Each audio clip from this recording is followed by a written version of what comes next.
우리 순수한 우리나라 말에 치사랑이라는 말이 있습니다. 우리가 잘 쓰지 않는 낯선 단어이기 때문에 어색하기도 합니다. 그러나 이 치사랑은 가장 중요한 단어 중에 하나입니다. 바로 손 아랫사람이 윗사람을 사랑해서 공경하는 것을 치사랑이라고 하는 것입니다. 윗사람을 사랑하고 공경하는 것은 가장 중요한 기본적인 삶의 태도인데 너무나 당연한 일이기 때문에 치사랑이라는 단어를 우리가 잘 사용하지 않습니다. 당연하고 가장 기본적인 일인데도 치사랑이라는 단어는 낯설게 여겨지는 이유가 중요해서 당연한 것이라고 생각하고 넘어가기 때문입니다. 우리는 흔히 사랑은 내리사랑이야 라고 말합니다. 맞는 말입니다. 그런데 사실 내리사랑이 이루어지기 전에 먼저 치사랑이 선행되어져야만 합니다. 하나님 우리에게 인간관계의 첫걸음을 부모를 사랑하고 공경하라는 치사랑의 계명을 주셨고 이 치사랑의 계명은 축복의 약속이 주어진 계명이었습니다. 어버이 주일을 맞았는데 치사랑의 기준을 뚜렷이 세우고 우선적으로 실천하여 치사랑이 가장 익숙한 단어가 되기를 바랍니다. 먼저 하나님을 사랑하는 영적인 치사랑은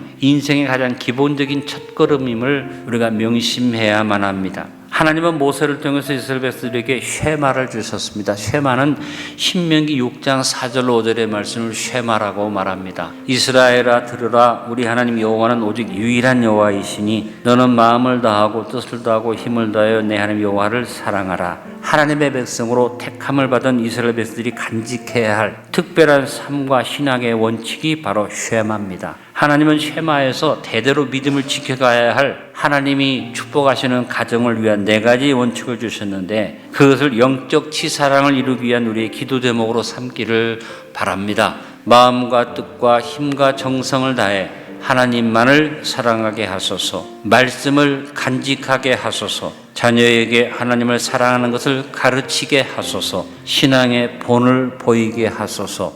이처럼 가장 먼저 하나님을 사랑하는 영적인 치사랑의 핵심은 우리 하나님 여호와는 오직 유일한 여호와이시니 영적 치사랑을 이루기 위한 기도 제목은 마음과 뜻과 힘과 정성을 다해 유일하신 하나님만을 사랑하게 하소서. 그 다음으로 인간관계의 가장 기본적인 첫걸음이 치사랑입니다.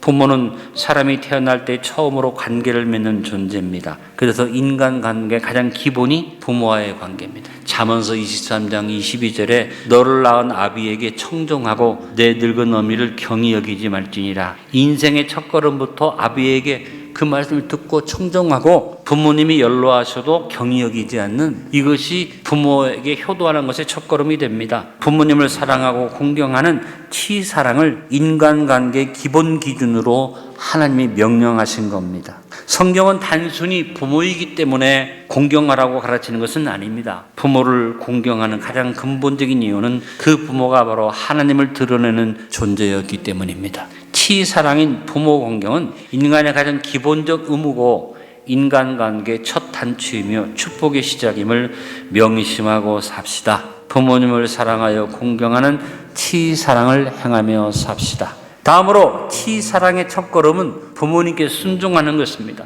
공경하는 마음을 가지면 당연히 순종이 따라오게 됩니다. 무엇보다 자녀된 우리는 부모님에게 순종해야만 합니다. 오늘 23절의 말씀이었습니다. 진리를 사되 팔지는 말며 지혜와 훈계와 명철도 그리할지니라.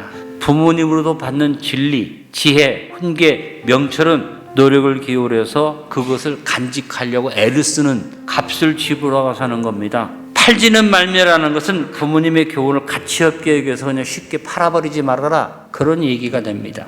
여러분, 우리 예수님이 순종하시고 아름다운 치사랑의 효를 보여주신 분입니다. 성경에 예수님의 사생에 대한 기록이 거의 없습니다. 누가복음에서 몇 구절 예수님의 사생애를 기록하고 있습니다. 예수님의 사생의 삶의 대표적인 모습이 부모님께 순종하여 받드시는 모습이었습니다. 누가복음 2장 51절을 같이 읽어봅니다. 예수께서 한 가지로 내려가사 나사렛에 이르러 순종하여 받드시더라. 그 모친은 이 모든 말씀을 마음에 두니라. 예수님의 공생의 사역의 시작에도 부모님의 말씀에 순종해 받음으로 물을 포도주로 바꾸는 첫 기적을 행하는 것이 요한복음 2장 1절로 11절에서 볼 수 있습니다. 부모를 공경하지 않아도, 순종하지 않아도 돈 잘 벌 수도 있습니다. 명예도 얻고 지위도 얻을 수도 있습니다. 모든 것은 부모를 공경하지 않아도 이루어질 수 있지만 분명한 것은 부모를 공경하지 않으면 하나님 앞에 사랑받지 못합니다. 하나님의 음성도 들을 수 없습니다. 하나님의 역사를 경험할 수 없습니다. 이 땅에서 불효하는 자에게 하나님은 역사하시지 않습니다.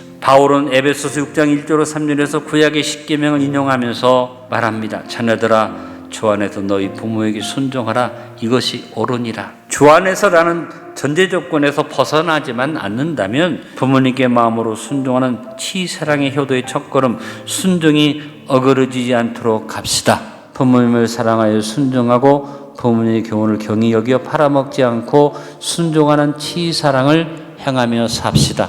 치사랑의 실천인 공경의 의미를 새김질해 보며 실천합시다. 내 부모님은 하나님의 대리자이십니다. 하나님은 우리들에게 부모가 잘났든지 못났든지 인격적으로 도덕적으로 완전하든지 불완전하든지 더 나아가서 부모님이 나에게 무엇을 해주었든지 못해주었든지 단 한 가지 나를 낳아주셨다는 그 사실 하나만으로 충분히 공경할 대상이라고 말씀하신 겁니다. 성경이 부모님에 대해서 사랑하거나 존중하라는 단어 대신에 공경하라는 단어를 쓴 것을 음미해 봐야만 합니다. 공경하라는 히브리어 동사 카베드는 무겁다라는 의미를 가지고 있습니다. 카베드라는 동사가 명사로 사용될 때는 의외로 우리 몸의 간을 카베드라고 했습니다. 부모님을 잘 모시는 일이 쉽고 가벼운 일이 아닙니다. 힘이 되고 무겁기도 하고 책임이고 돌입니다. 부모님을 섬기면서 내 몸에 간을 내어준과 같은 정성이 필요하다는 것입니다. 내 몸의 장기 중 가장 소중한 것이 간이듯이 부모를 가장 소중히 여기는 마음이 바로 공경인 것입니다.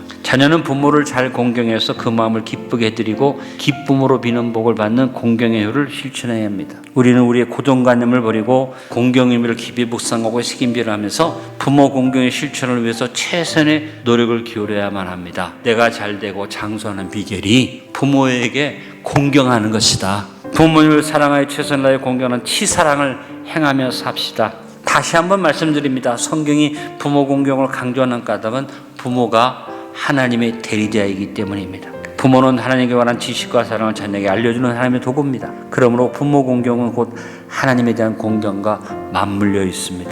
이것이 성경에서 말하는 효가 일반 세상에 말하는 효와 다른 점입니다. 성경에서는 부모 공경이 하나님의 공경과 맞물려 있고 부모에 대한 거역은 하나님에 대한 거역과 맞물려 있기 때문에 부모에 대한 공경을 강조하고 있는 것입니다. 부모님을 사랑하여 정성과 최선을 다해 공경하는 치사랑을 행하며 삽시다.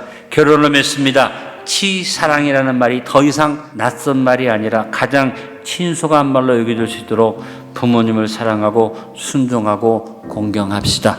가장 먼저 하나님만을 사랑하여 마음과 뜻과 힘과 정성을 다해 유일하신 하나님만을 사랑하는 영적 치사랑을 실천하도록 합시다. 다음으로 치사랑은 인간관계의 가장 기본적인 첫걸음을 명심하고 부모님에게 두 가지 순종하고 공경을 실천합시다.